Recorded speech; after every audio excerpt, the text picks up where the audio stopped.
Bagaimana kabarnya? Alhamdulillah, tetap semangat, luar biasa. Allahu Akbar. Wah, keren sekali semangatnya, menyala semuanya ya. Dengan semangat pagi ini, semoga belajar kita nanti juga tetap semangat. Nah, sekarang mau ucapkan selamat datang di kelas pembelajaran B5. Apa yang tahu tentang B5? Proyek penguatan profil pelajar Pancasila. Apa yang dikeluarkan sana itu karakter awak, karakter kita sebagai pelajar Pancasila. Nah, P5.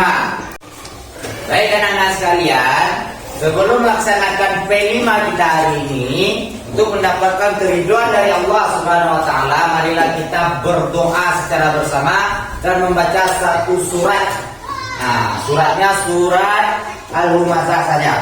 Nah, kepada Alif silakan dipimpin ke depan temannya untuk berdoa secara bersama.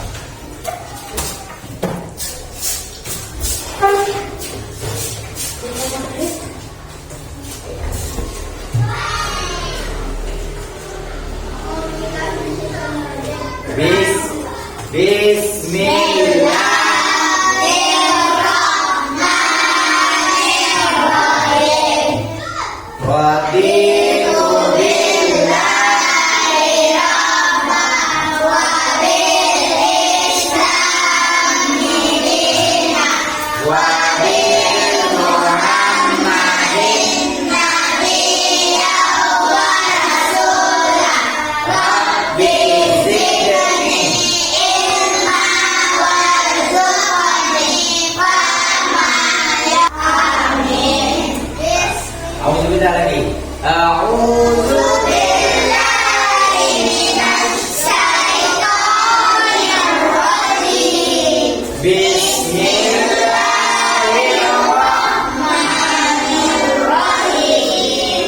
Wailul likulli humazatin lumazah alladzi jama'a malahu wa 'addadah yahsabu anna malahu akhladah kalla la yunbadanna fil hutamah wa ma adraka mal hutamah narullahil muqadah allati tattali'u 'alal afidah innaha 'alaihim muqsadah fi 'amalin mumaddadah.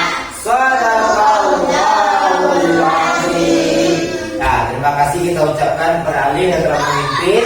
Semoga dengan doa kita dan membaca Al-Quran tadi, pembelajaran kita hari ini mendapat keberkahan oleh Allah Subhanahu wa taala. Amin ya rabbal alamin. Ali silakan duduk kembali ke tempatnya. Nah, tinggallah. Baik anak-anak sekalian, sebelum pembelajaran kita mulai, seperti biasa Bapak akan mengambil absen peserta didik dan sebutkan berapa sholatnya.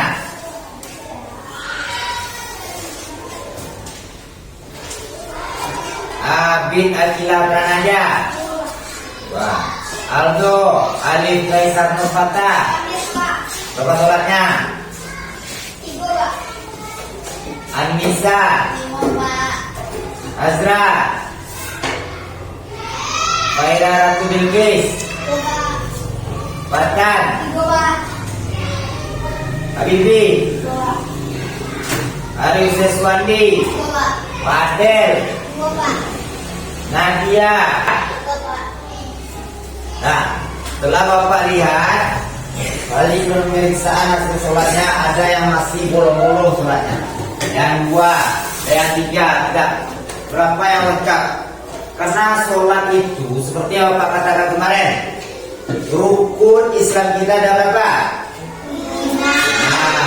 Nah, yang pertama 25 syahadat, yang kedua mendirikan sholat. Kalau dakwah dirikan sholat berarti kurang rukun nih. Nah, ini bisa disebut orang Islam. Nah, apa kata Nabi? Yang membedakan orang Islam dan orang kafir itu adalah sholat. Dan dalil yang lain, as-sholatu imaduddin. Sholat itu adalah tiang dari agama. Nah, kalau tiang itu naik nah, gimana jadinya bangunan? Saat itulah ketika kita meninggalkan sholat, saat itu kita sedang meruntuhkan agama kita sendiri. Sebab ada aja sholat yang boleh, ada yang cik. Seharusnya sholat itu pada waktu 5 waktu seharusnya. Itu yang wajib. Nah, ada juga ditambah dengan sunnahnya. Boleh tahajudnya boleh, terus sunnah rawatibnya juga boleh. Itu boleh banyak bapak mau lagi.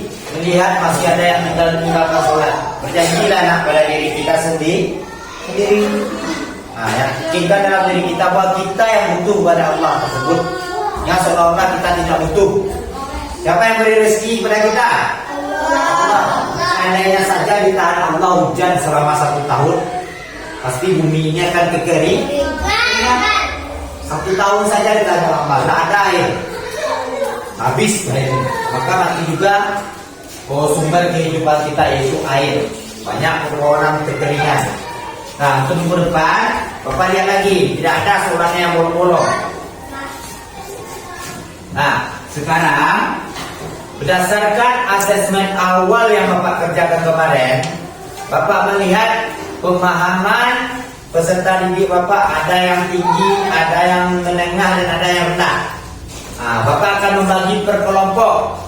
Kelompok yang pemahamannya tinggi yaitu kelompok Sirada. Silakan ke depan dulu. Yang menengah kelompok Sinisa. Silakan ke depan.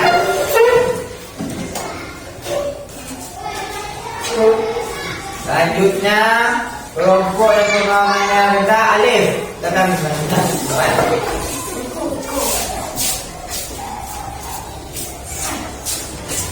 Satu kelompok lagi ke depan Alif. Nah, satu kelompok lagi Razik, silakan ke depan. Nah, Fadel, silakan masuk ke kelompok si Alif. Bibi masuk ke kelompok Nisa. Ratu masuk ke kelompok si Alif. Nah, silakan ambil mejanya per kelompok masing-masing. Duduk per kelompok. Baik, anak-anak sekalian. Untuk menambah informasi kita tentang apa itu P5 yang akan kita ambil itu tentang gaya hidup berkelanjutan. Nah, apa itu gaya hidup berkelanjutan? Silakan simak video pembelajaran yang telah Bapak sediakan ini. Nah, silakan simak, pahami, dengar. Nanti akan ada proyeknya nanti. Bapak sudah sediakan. Tapi sebelum kita melaksanakan proyeknya, kita tonton dulu pembelajaran ini.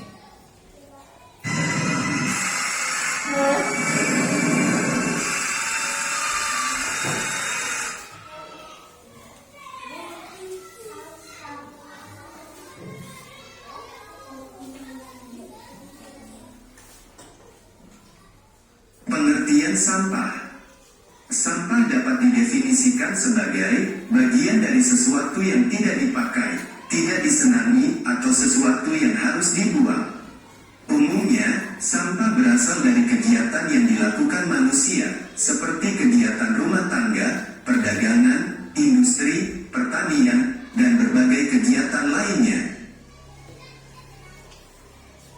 Kita pasti sering melihat sampah yang berserakan di sekitar kita, baik itu di pinggir jalan, sungai, hingga di lahan kosong. Padahal membuang sampah sembarangan dapat menyebabkan aroma yang tidak sedap, banjir, mengurangi kesuburan tanah, hingga menjadi sarang nyamuk. Oleh karena itu, kita harus membuang sampah pada tempatnya dan dipisahkan sesuai jenisnya.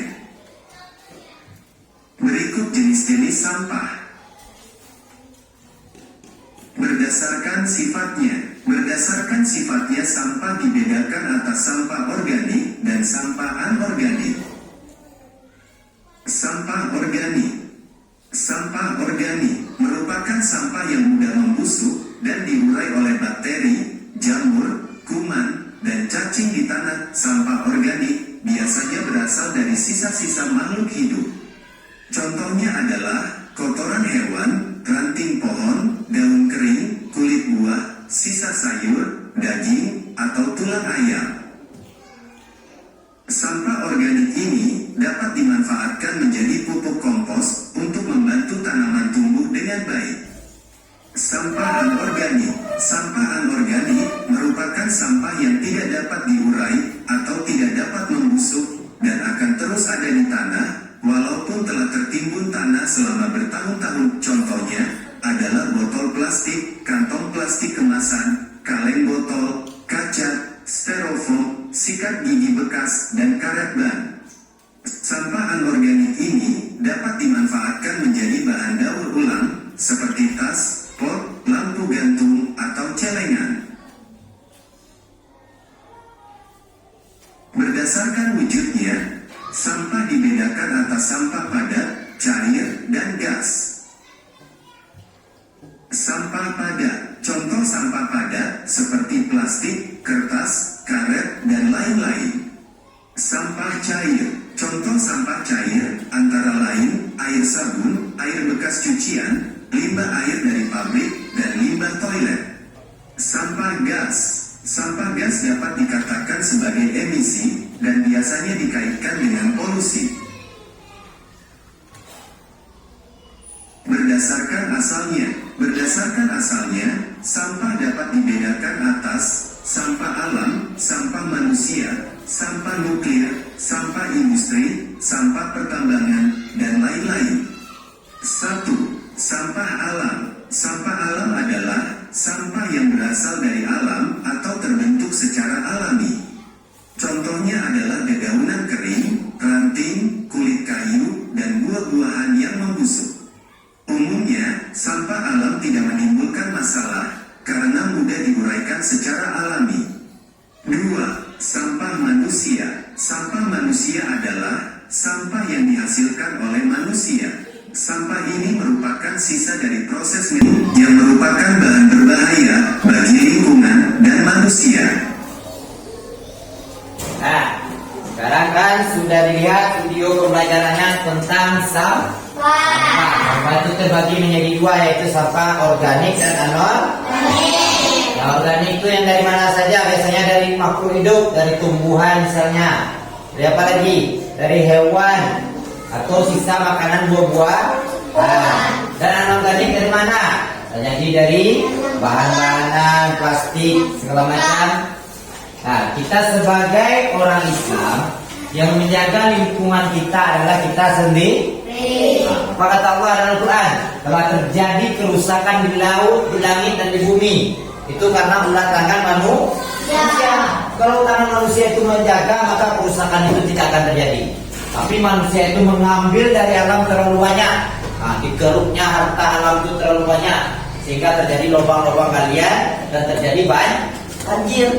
Dicari batu bara sehabis-habisnya, dicari emas. Tadi itu di Privo itu, gunung sedalam itu bisa menjadi galian yang sangat dalam. Kalau seandainya hancur, tertimbun orang semua di sana yang menggali-gali itu semua. Ada yang pernah ke sawah lunto enggak?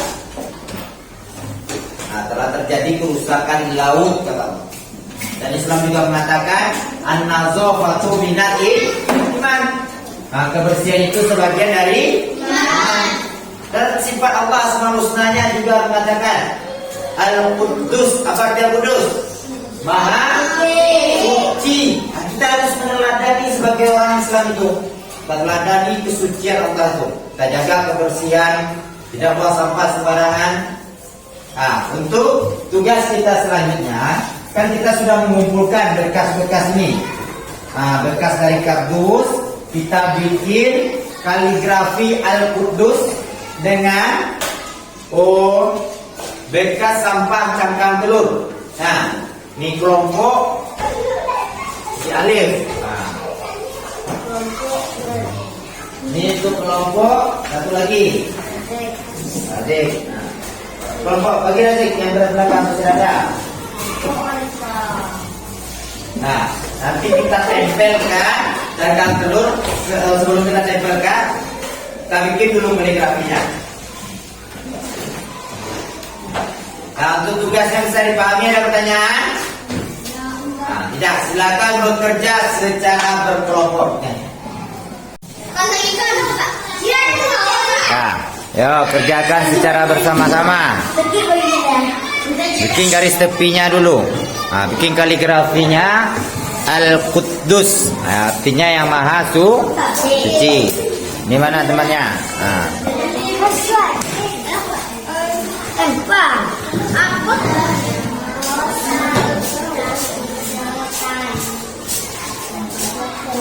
Ayo kerjakan. Bikin kaligrafi Al-Quddus.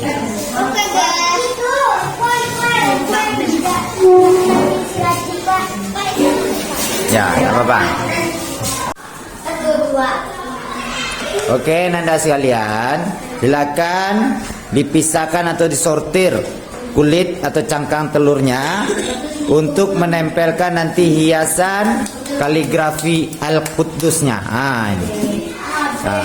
Nah, satu menulis, satu memisahkan kelompoknya. Silakan bekerja sama. Pisah-pisahkan. Nanti ditempel di kaligrafi Al-Quddus. Al-Quddus itu apa artinya?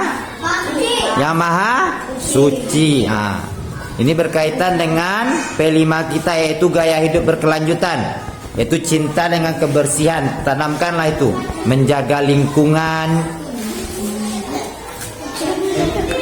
Nah, nanti ditempel.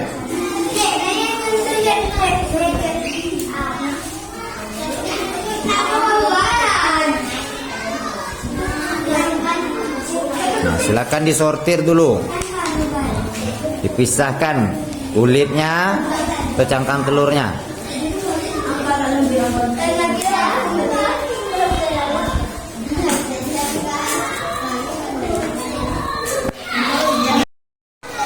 Baik, anak-anak Bapak semuanya, tadi kita telah membuat suatu karya dari cangkang telur atau sampah rumah tangga yang kita manfaatkan jadi hiasan membuat suatu kaligrafi, yaitu Al-Quddus. Apa arti Al-Quddus? Maha suci. Kalau Allah maha suci berarti Allah itu suka dengan yang bersih-bersih, jangan yang indah-indah. Dengan memanfaatkan sampah cangkang telur, maka kita membantu mengurangi sampah rumah tangga yang akan terurai dalam tanah. Sampah itu misalnya terurai melalui bakteri atau ular, tapi kita manfaatkan jadi sebuah karya. Sekarang masuk kita pada tahap kesimpulan materi yang kita telah pelajari. Lihat ke depan. Nah, sampah itu terbagi. Apa itu jenis sampah? Sampah adalah kegiatan manusia dari proses yang tidak dibutuhkan lagi. Berarti segala bahan yang tidak dibutuhkan itu sampah. Nah, jenis sampah itu terbagi dua. Yang pertama sampah organik, dan kedua sampah non organik atau anorganik. Salah satu contoh sampah organik apa di sini? Sayur-sayuran, nanti pohon, apa lagi? Buah-buahan. Kalau sampah anorganik, plastik yang berasal dari olahan, yang tersusun dari senyawa-senyawa non organik. Apa dampak sampah terhadap kesehatan lingkungan? Yang pertama pemandangan. Baunya tidak sedap. Apa lagi?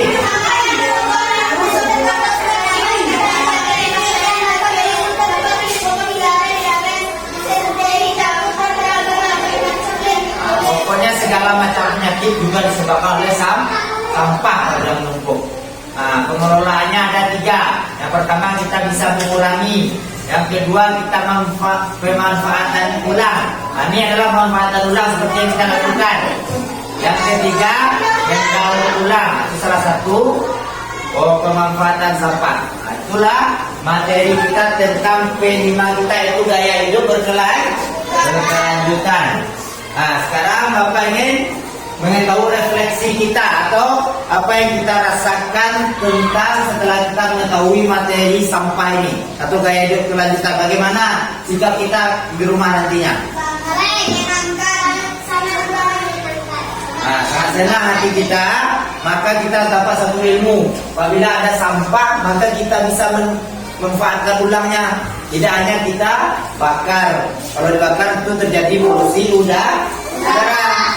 Maka dari itu kita manfaatkan, pemanfaatan ulang. Salah satunya contohnya ini yang kita buat.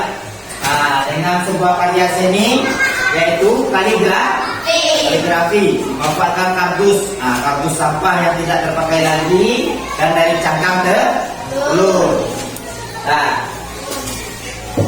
mungkin sampai di sini pembelajaran kita hari ini yaitu kelima kita.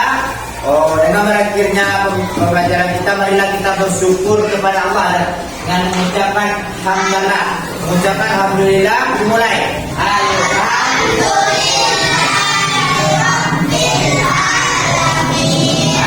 Sampai jumpa di pembelajaran kita selanjutnya. Bapak, kami undur diri dulu. Assalamualaikum warahmatullahi wabarakatuh.